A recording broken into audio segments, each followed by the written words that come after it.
What's up, YouTube? This is Too Raw for TV. All right. So before I get into this video, let me give a big shout out to Rufus Elder for his big donation to the channel. Okay. Much respect, Elder, for your donation, man. I really appreciate it. I'm glad that you support my channel. I'm glad that you respect my channel, man. And you know what I'm saying? I just try to speak honestly. I know every video I do, everybody's not going to agree with my opinion. Um, but I always try to be fair, and I try to be honest with my takes. You know what I'm saying? That's all I think anybody can ask is for people, to be fair and to give their real opinion about stuff. You know what I'm saying? Um, you know what I'm saying? So I appreciate your support. I appreciate everybody that supports this channel. And if you want to contribute to this channel, you can do so in the links in the description box below. And I'd like to thank everybody that supports me over on the Patreon. All right. I'm probably going to upload some Patreon videos tomorrow.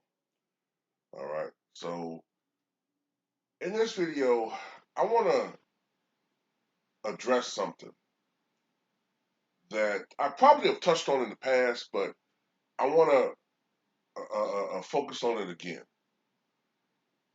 And that is the fact that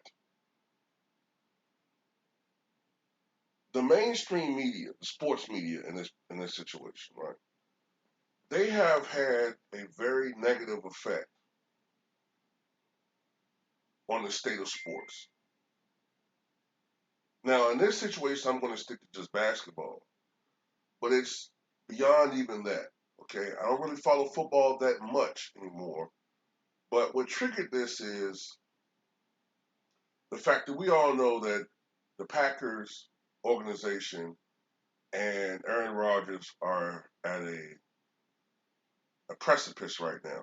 Okay, so now you have people in the media who are pushing for him to sign with the Redskins or this situation or this team in order to have some super team. And see, this is what's bothering me now, okay? This is what's bothering me. Um, the media should not have any fucking say-so or pressure any athlete into joining an organization or a team, presumably for their benefit. But in reality, it's for these guys' benefit because they prefer to have super teams rather than actually talking about every team in the NBA, which would require them to expand their overall knowledge of sports. How often do we hear these teams talk about De'Aaron Fox and Buddy Hield in Sacramento? How often do we really hear them talk about John Morant in Memphis? I'm not talking about a highlight here or there. When I was growing up, even in the fucking thick of the Michael Jordan era and the peak of the hype in the late 90s, they still found time to talk about other fucking sports, other athletes and other teams. Okay? Most of my friends, when we were in high school now, we knew the starting lineups of every team in the NBA. Now I got to the point where at one point I knew every roster. Part of it was because they talked about every team. And they didn't just spend the whole time talking about one or two goddamn players.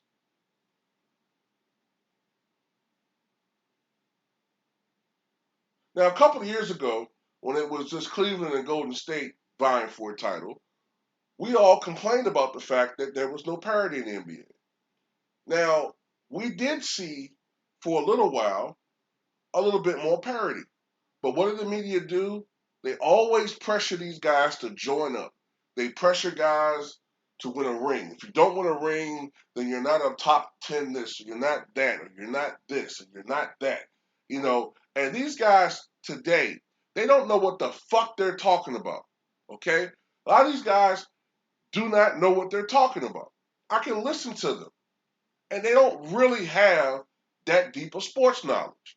Whenever Colin Cowherd talks about Wilt Chamberlain, recently he referred to him as a flake. And he gets on Wilt because Wilt only won 2 championships.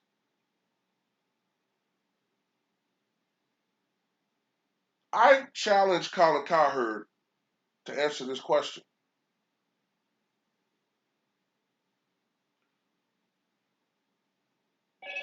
How many championships do we think Kareem Abdul-Jabbar, as great as he was, how many championships do we think he would have won had he never teamed up with Magic Johnson and James Worthy in the second half of his career?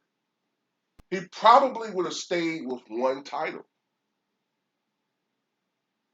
Because no matter how great you are, you need a great counterpoint. You need another superstar player to win a championship, especially during the 1960s and 70s when you had a league with fewer teams because you saw more quote unquote super teams. Even though no one thinks of the New York Knickerbockers as a super team, they had 5 Hall of Famers in their starting lineup, all in their primes. Willis Reed, Dave DeBusschere, Bill Bradley, more so because of his collegiate career, um, Walt Clyde Frazier, who's a very underrated point guard, and Earl the Pearl Monroe. Not to mention, the 73 team also had Jerry Lucas. So that's 6 Hall of Famers on 1 fucking team. Whereas when Wilt Chamberlain was doing his thing, averaging 50 and 45 and grabbing 25 and 30 rebounds, and people say, well, why wasn't he winning? How in the fuck are you going to win when your team consists of a Guy Rodgers and a 1950s fossil of Tom Gola and Paul Arizin? How much fucking winning are you going to do when your counterpart, Bill Russell, has 12 Hall of Famers on his fucking roster? You stupid son of a bitch!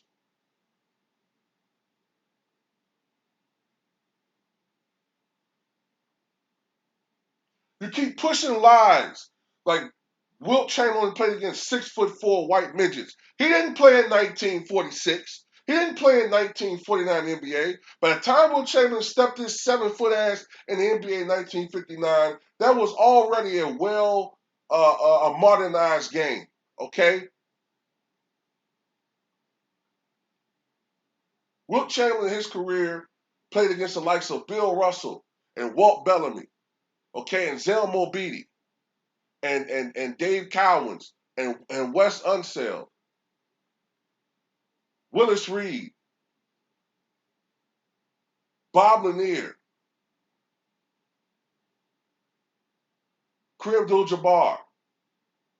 That's 8 Hall of Fame centers right there. How many Hall of Fame centers are there right now? Elvin Hayes. That's 9.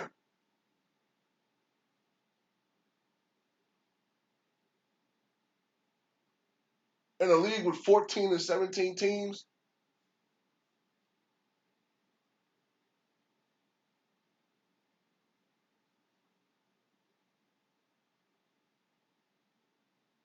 now they're going after Kareem, saying he didn't play against anybody.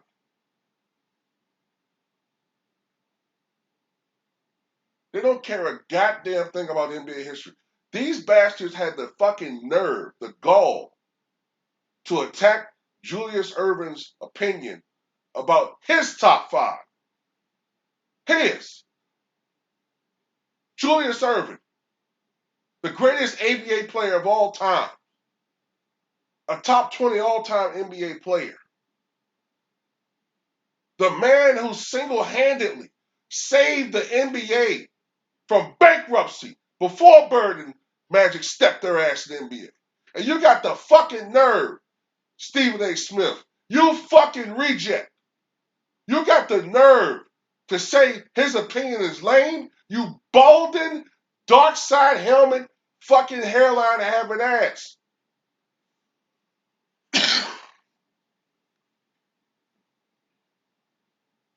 What happened to the days when you had respectable and legitimate NBA minds talking basketball? What happened to the days when you had Dr. Jack Ramsey giving his opinion, Hubie Brown giving his opinion?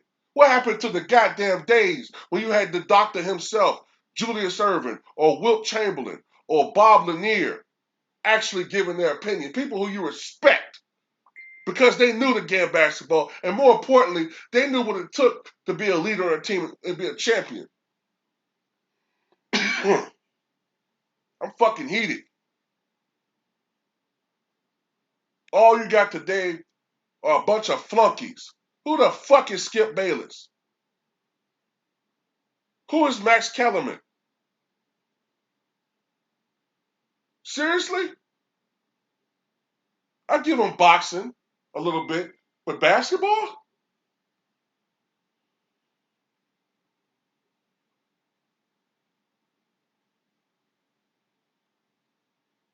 Kendrick Perkins went on television the other day and said that Russell Westbrook has one scoring title and Allen Iverson has two.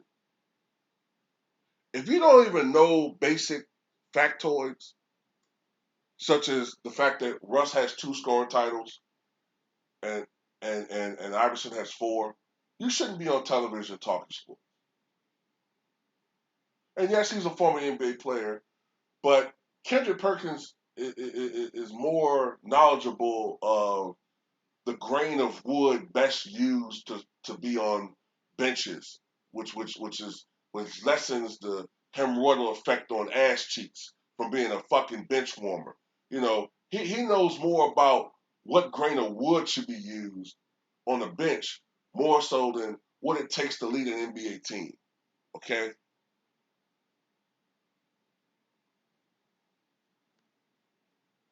Colin Cowherd, what's his athletic expertise?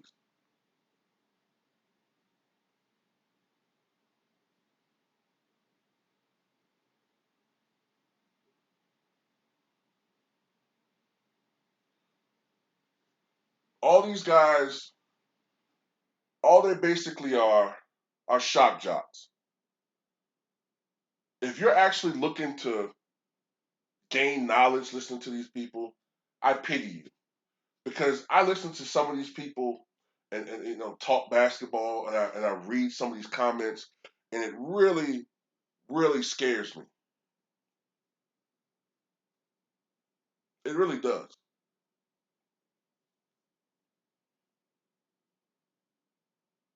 People are sheep.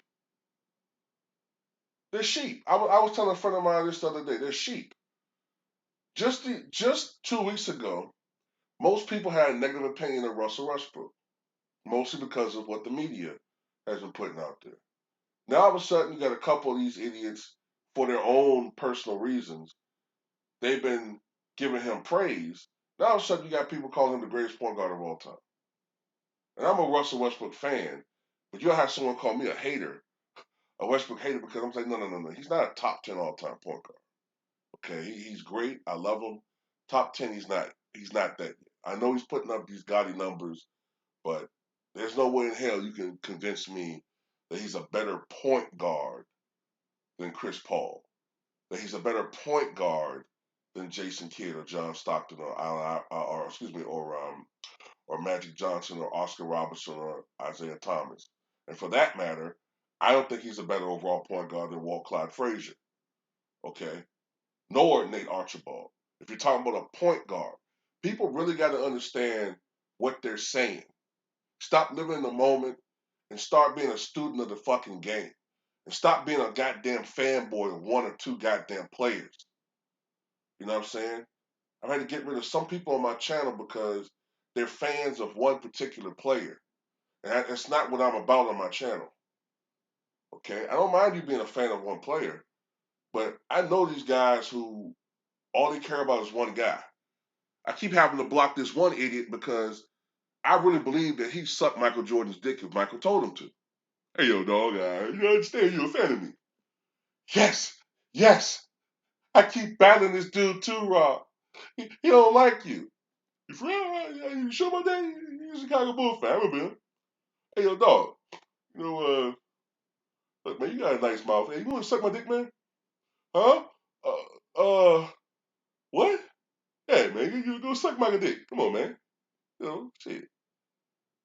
Uh, well, Michael, I don't know, man. You know what I'm saying? I don't get down like that, man. You know what I'm saying? Hey, yo, I'm Michael Jordan. Uh, hey, man, anybody looking? Man, you faggot ass nigga. You know you'll do that shit. But,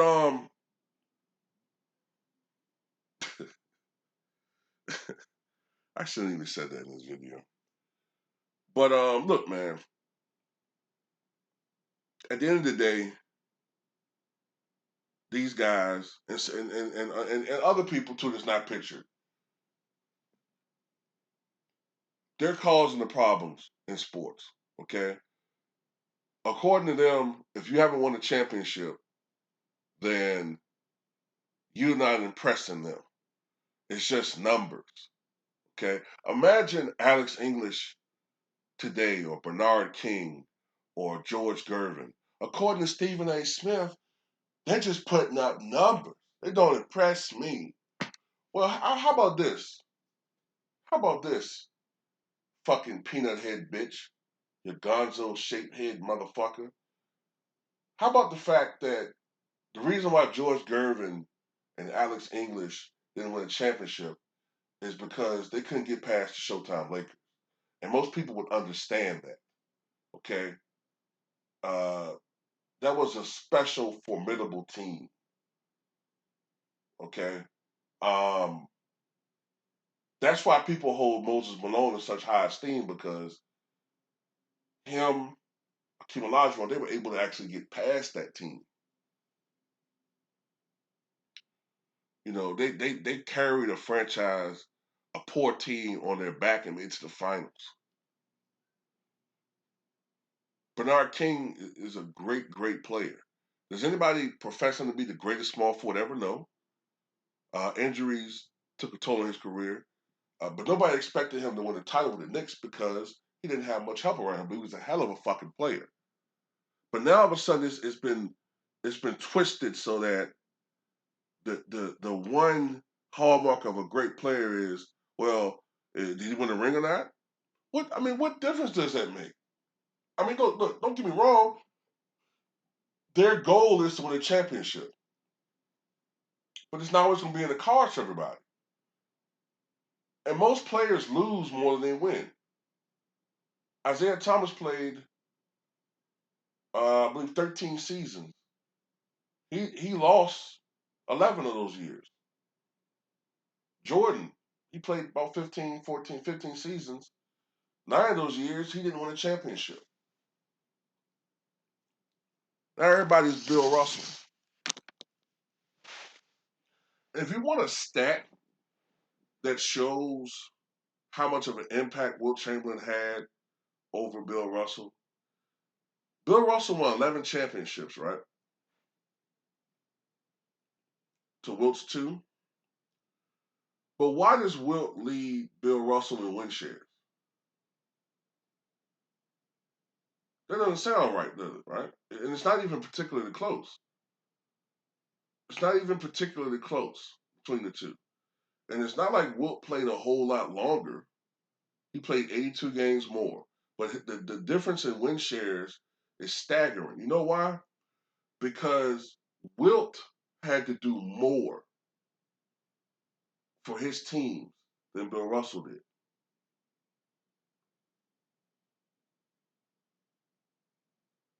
He had to score big a lot of times. He had to defend. He had to rebound. You know what I'm saying? Bill more or less just had to rebound and defend. And I always shut people up with this argument right here about the two. Wilt Chamberlain, when he was with the Lakers, proved that he could play like Bill Russell, but even better.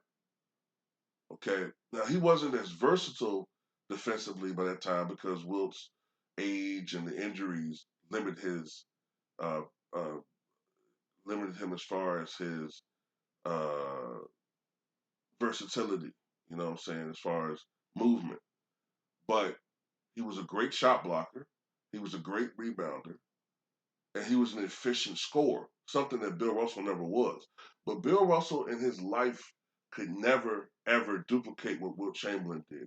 You can't ask Bill Russell to go out there, hey, Bill, can you carry us tonight offensively?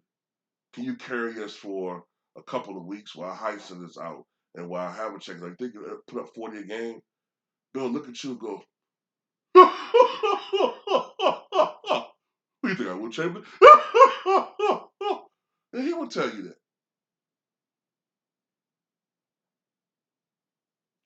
So anyway, my point is this. These guys, they want these super teams. They want something to talk about. If you notice, it's basically devolved into these guys basically just talking drama shit. It's reality television. It's getting to that point. I don't care about what Kevin Durant is saying to some idiot on Instagram. I don't care about LeBron and something he's saying off the court on his Twitter. Why is this shit being talked about on sports? Why is politics starting to creep into their talk? Because it's all about ratings. I understand it's about ratings to an extent, but goddamn, this is why people have the problem they have now and not be able to mind their own fucking business. All I want to know is when it comes to basketball, what's the guy averaging?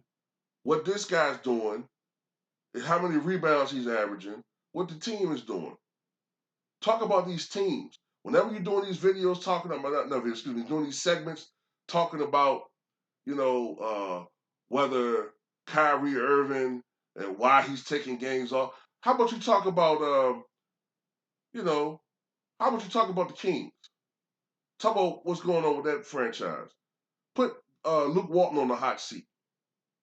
Because why the fuck he ain't doing anything and why that franchise hasn't done anything since he's been there. You know what I'm saying? Talk about the next upcoming, collective bargaining agreement. Do some shit that's fucking educational.